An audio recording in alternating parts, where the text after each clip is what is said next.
Daily Bulletin is presented by KBN University, United Hospital and Shaheen Group of Institutions. शुरुआत करते हैं कोविड-19 के cases से। एक नया पॉजिटिव केस आज रजिस्टर हुआ है और 2 डिस्चार्ज या cure case. Total active cases हैं 14 पर। कोई भी डेथ शामिल नहीं है आज के इस बुलेटिन में। उसके बाद हम बात करते हैं गुलाम नबी आज़ाद। सीनियर कांग्रेस लीडर ने मुलाकात की सोनिया गांधी जी से। न्यायमूर्ति मल्लिकार्जुन खड़गे जी ने कहा कि ये बहुत बड़ी अच्छी बात है कि इस तरह के सीनियर लीडर्स अब वापस से जिम्मेदारी ले रहे हैं और कांग्रेस को स्ट्रेंथन करने की कोशिश कर रहे हैं। खड़गे जी ने भी कहा कि आने वाले वक्त के अंदर कांग्रेस को स्ट्रेंथन करना है और गांधी फैमिली अकेली ही इलेक्शन की जो ये हालात हुए हैं, जिस तरीके से कांग्रेस का परफॉर्मेंस हुआ है, उसकी जिम्मेदार नहीं है, बल्कि हम सब लोग इसके लिए ज़िम्मेदार हैं। अलग अलग स्टेट्स की जो लीडर्स थे वो लोग सब जिम्मेदार हैं इस चीज़ के लिए और हम वापस आएंगे और बीजेपी से फाइट करेंगे। हिजाब के मामले में तो अलग चीज़ चल रही थी, लेकिन कर्नाटक अब एक और चीज़ ला रही है, वो है कि अब स्कूल्स के अंदर गीता के लेसन्स भी होंगे। जी हाँ, ये सारा मामला चल रहा है गुजरात से। कर्नाटक अब ये कह रहा है कि गुजरात में भगवत गीता के कई सारे चैप्टर्स को लिया जाएगा as a moral science education. School text books के अंदर गुजरात के अंदर लिया जा रहा है। तो primary and secondary education minister BC Nagesh ने कहा कि बहुत ज़्यादा डिमांड चल रहा है कि moral science studies school syllabus में इस्तेमाल की जाए। इसीलिए उन्होंने कहा कि गुजरात के अंदर जिस तरह से ये प्लान चल रहा है कि मॉरल साइंसेस को फेजेस में इंट्रोड्यूस किया जाए और फर्स्ट फेज़ के अंदर text and teachings of Bhagavad Gita include की गई हैं। तो इसके चलते हुए CM बसवराज बम्बई से उन्होंने मुलाकात करने वाले हैं और इस पर डिस्कस करने वाले हैं। अब देखना ये होगा क्या सिर्फ इसी पर्टिकुलर रिलीजन के ही टेक्स्ट चीज़ें आएंगी या फिर अलग अलग रिलीजन्स के, जैसे कि अगर कुरान के कुछ मामले लाते हैं या फिर बाइबल लाते हैं, क्योंकि मॉरल साइंस जो है हर धर्म में है। तो क्या अलग अलग फेजेस में अलग अलग धर्म आएंगे या फिर इसी टाइप का मामला चलेगा, ये अब वक्त ही बताएगा। उसके बाद हम बात करते हैं आलंद इशू पर। जी हाँ, आलंद इशू के अंदर जैसे कि आपने देखा कि 20 जोवेनिल्स जो बच्चों को बेल मिल चुकी थी, उसके बाद अब 46 लोगों को बेल दी गई है। जी हाँ, आलंद केस के अंदर कई सारे लेडीज़ और जो विक्टिम्स थे उन्हें अब बेल मिल चुकी है ऑर्डर के हिसाब से। जी हाँ, इस मौके पर सभी लोगों ने एडवोकेट जाकिर उस्ताद, एडवोकेट सैयद मजहर और साथ साथ एडवोकेट NK जवर्ली और तलहा हाशमी और कई सारे लोग जो इसके अंदर शामिल थे इस एफर्ट्स के अंदर, उन सब का शुक्रिया अदा किया। ये बहुत ही बड़ा टीम एफर्ट है जो हर किसी के लोग यहाँ पर शामिल हो चुके हैं और ये काम किए। इस मौके पर नासिर हुसैन उस्ताद के साथ साथ Afzal Mahmood joint action committee और जैदी साहब के साथ साथ रियाज खतीब, नज़ीर मौलाना और कई सारे दीगर लोग इसमें मौजूद हैं। उसके बाद हम बात करते हैं हिजाब के मामले पर। एडवोकेट ताहिर साहब का क्या कहना है? बहुत बड़ा इंपॉर्टेंट वीडियो उन्होंने रिलीज किया है, आइए देखते हैं। देखिए इसमें उन्होंने क्या लिखा कोर्ट में, the religious conception in this country are so vast that they cover every aspect of life from birth to death. There is nothing extraordinary in saying that we ought to strive hereafter to limit the definition of religion in such a manner that we shall not extend it beyond beliefs and such rituals as may be connected with ceremonial which are essential religious। यानी कि उन्होंने क्या बोलने का है कि हम किसी भी रिलीजियस बिलीफ को हम लोग रिस्ट्रिक्ट नहीं कर सकते, क्योंकि हिंदुस्तान में, हमारे कंट्री में जो रिलीजन का एस्पेक्ट है, हमारी जिंदगी के हर एक एस्पेक्ट को रिलीजन कवर करता है और वो पैदा होने से लेके मौत तक हमें उसको कवर करता है। और हम इसको नहीं बोल सकते कि भाई इस चीज को रिलीजन एसेंशियल है या इस चीज को एसेंशियल नहीं है। ये कॉन्स्टिट्यूशनल डिबेट असेंबली में, कॉन्स्टिट्यूशन असेंबली के डिबेट में ये बोला गया था।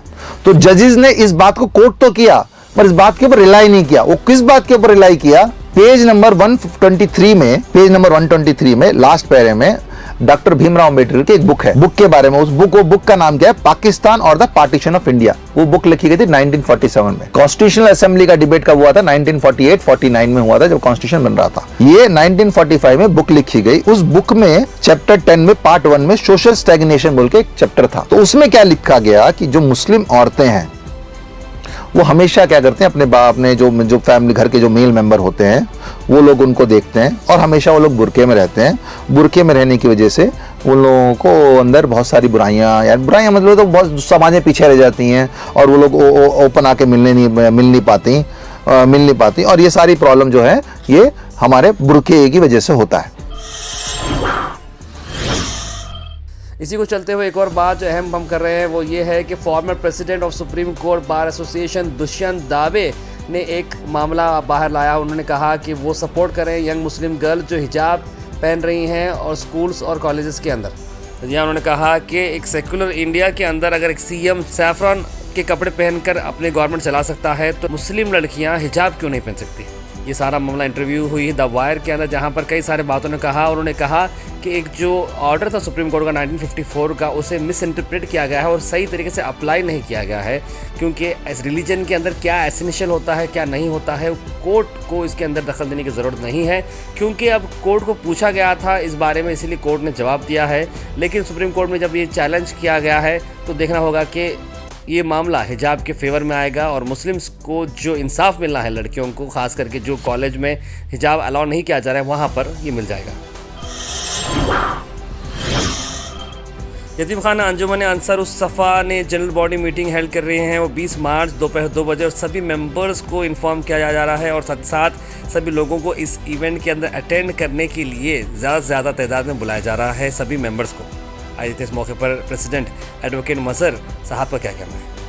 मैं उम्मीद करता हूं कि तमाम जितने भी यतीम खाने अंजुमन अंसारुस सफ़ा के जो मेंबर्स हैं कल वक्त पर पहुंचेंगे और साथ ही साथ ये भी उम्मीद है कि आप लोग अपने मशवरों से नवाजेंगे और आपके मशवरों के ऊपर मज़ीद और हम जो है अच्छे अंदाज में काम कर यतीमों की खिदमत करेंगे।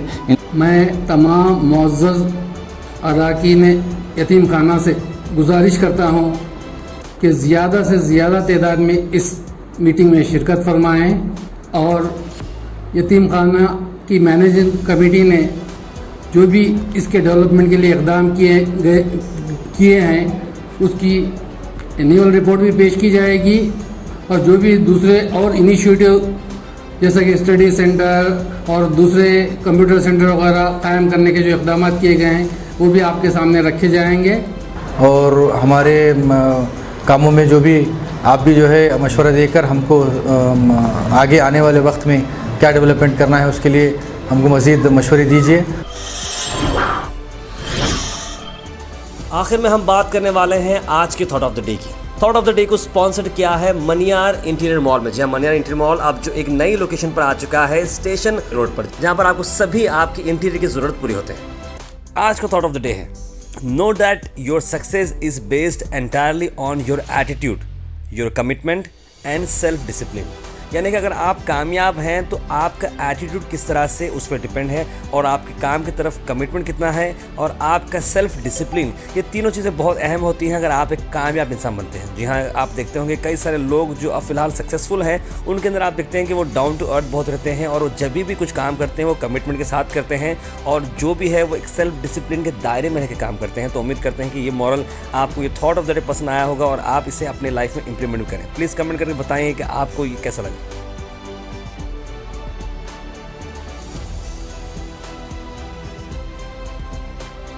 डेली बुलेटिन शो आप सब देखते हैं, ढेर सारा प्यार हमें मिला है और अब तक ऑलमोस्ट हम लोग ने 500 से बढ़कर एपिसोड बनाए हैं डेली बेसिस पे, जो सुबह 8 बजे आपको मिलते हैं। हमारी कोशिश को काफी सारे एफर्ट्स लगते हैं, तो आप अगर हमें सपोर्ट करते रहेंगे तो हम बहुत दूर जा सकते हैं। Let's go far, fast, accurate और रिलायबल। जी आप बन सकते हैं गोहैश के मेंबर बनने के लिए आपको जो लिंक दिख रहा है उसे आप क्लिक करें। एक सब्सक्रिप्शन का बॉक्स आएगा, 500 रुपीज़, 1000 रुपीज़, 2000 रुपीज़, जो भी है आप इंडिपेंडेंट जर्नलिज्म को दे सकते हैं, क्योंकि एफर्ट्स लगते हैं और आपके सपोर्ट के साथ हम बहुत दूर जा सकते हैं। तो kindly please go ahead and support independent journalism and keep watching Gohash. आखिर में हम आपसे अपील करते हैं, अगर आपके एरिया में आसपास कोई इशू है या आप कुछ चीज़ लोगों तक पहुंचाना चाह रहे हैं या बताना चाह रहे हैं या एडमिनिस्ट्रेशन का कोई लैब से जो आप दिखाना चाह रहे हैं, तो आप हमारे इस व्हाट्सएप नंबर पर कॉल करें या मैसेज करें 9113542278। हम ज़रूर उसे एडमिनिस्ट्रेशन तक पहुंचाएंगे और नेसेसरी डिपार्टमेंट तक पहुंचाएंगे और आपकी चीज़ को आगे ले जाएंगे। Daily bulletin is presented by KBN University, United Hospital and Shaheen Group of Institutions.